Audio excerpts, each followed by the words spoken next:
And I'm Jacob Gordon. We start with the severe weather tonight as residents across the river region are keeping their eyes to the sky after a tornado watch has been issued until 8 o'clock tonight.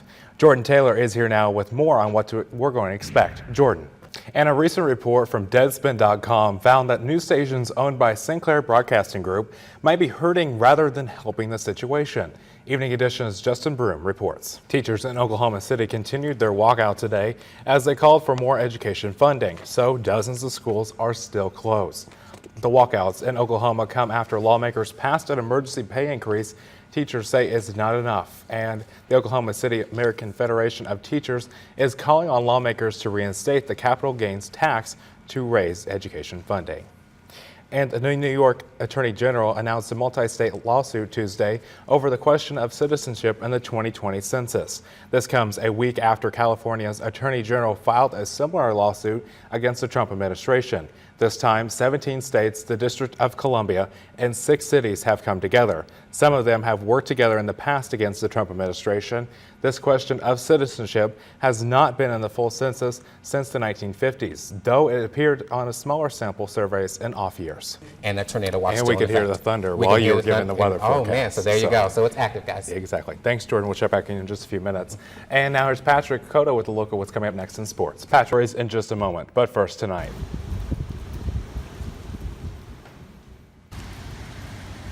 Heavy rain is coming down in our region. This is a video from Jackson County and Carbondale. Spring has sprung here in southern Illinois. Temperatures held just shy of average, and this rain event is expected to drop 1 to 3 inches in some places. Let's check in now with Devin Dahm in the Weather Center to see how long this rain will continue. Devin. A new compilation of votes casted by faculty at Southern Illinois University Carbondale shows that the majority of tenured and tenure-track faculty opposed Chancellor Carla Montemagno's restructuring plan. This afternoon, state lawmakers heard from victims of gun violence. House Speaker Michael Madigan invited several of them to tell their stories to a legislative committee in Chicago.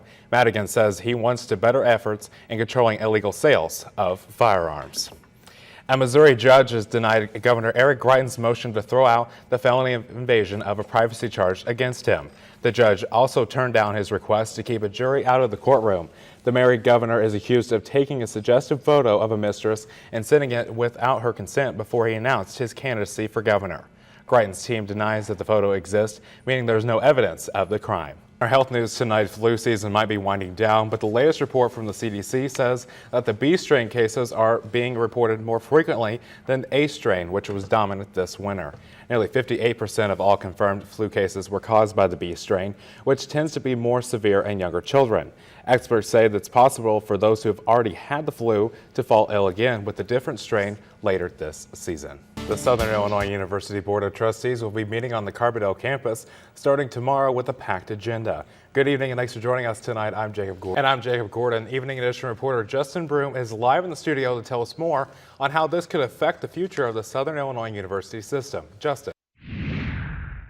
One person is dead after a Southwest plane blew an engine on a flight from New York to Dallas. 7 others were treated for minor injuries. Passengers say a piece of shrapnel from the engine broke a window. Chancellor Carla Montemagno has hired a new vice chancellor to recruit students for SIUC.